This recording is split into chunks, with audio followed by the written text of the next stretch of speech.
प्राचीन युग की बात है, जब माता भवानी समुद्र से प्रकट हुईं और धरती पर आते ही उन्होंने अपने रहने के लिए एक भव्य मंदिर बनवाया। इसके साथ ही उन्होंने एक सुंदर बाग भी तैयार किया। इस बाग में उन्होंने धरती के सभी वृक्ष, पौधे और वनस्पतियां लगाई, जिससे वह एक अनुपम उद्यान बन गया। जब उनका बाग तैयार हो गया तो उन्होंने सभी देवी देवताओं और ऋषि मुनियों को आमंत्रित किया ताकि वे इस अद्भुत उद्यान और मंदिर को देख सके। सभी देवता और ऋषि मुनि जब बाग में घूमने लगे तो वे इसके सौंदर्य से मोहित हो गए और आनंदित होकर माता भवानी ने उत्सुकतावश सभी से पूछा, मेरा बाग कैसा लगा? सभी ने एक स्वर में कहा, अति सुंदर, अनुपम, अद्भुत। लेकिन जब उन्होंने भगवान शिव से यही प्रश्न किया तो शिव मुस्कुराए और बोले, तुमने इस बाग में सभी प्रकार के वृक्ष और पौधे लगाए हैं, लेकिन एक विशेष वृक्ष को भूल गई हो। माता भवानी ने जिज्ञासापूर्वक पूछा, महादेव, कौन सा वृक्ष रह गया? भगवान शिव ने उत्तर दिया, तुमने बरलिया बरगद का वृक्ष नहीं लगाया। यह सुनकर माता भवानी सोच में पड़ गईं और फिर उन्होंने शिवजी से पूछा, महादेव, यह बरलिया मुझे कहाँ मिलेगा?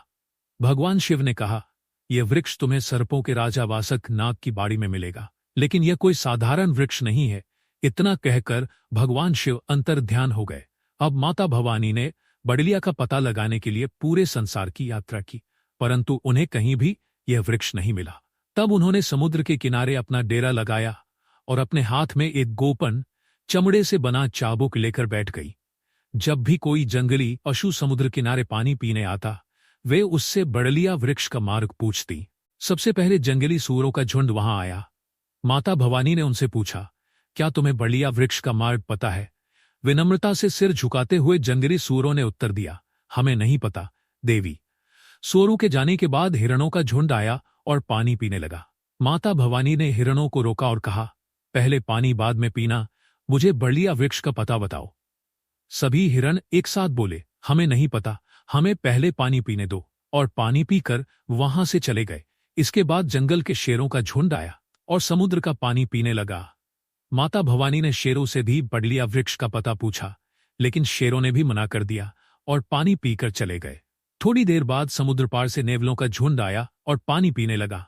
माता भवानी ने उन्हें पानी पीने से रोक दिया, लेकिन नेवले ने चतुराई दिखाई और बोला, पहले मुझे पानी पीने दो, फिर मैं तुम्हें बड़लिया वृक्ष का पता बताऊंगा। माता भवानी ने कहा, ठीक है, पानी पी लो। नेवला पानी पीकर उछलने कूदने लगा और समुद्र के किनारे एक बिल देखकर उसमें भागकर छिप गया। यह देखकर माता भवानी को गुस्सा आ गया। वह नेवले के पीछे भागी, लेकिन नेवला बिल में जाकर छिप गया। माता भवानी ने बिल के बाहर आग जलाई और उसमें नीम के पत्तों का धुआं कर दिया। बिल में धुआं भरने से नेवला घबराने लगा और माता भवानी से माफी मांगते हुए बोला, मुझे बाहर निकालो, मेरा दम घुट रहा है। माता भवानी ने धागा डालकर नेवले को बाहर निकाला। बाहर आते ही नेवले ने कहा, बड़लिया वृक्ष लाने में बहुत खतरा है। यह वृक्ष पाताल में सर्पों के राजा वासक नाग की बाड़ी में है। मैं तुम्हें मार्ग तो दिखा सकता हूं,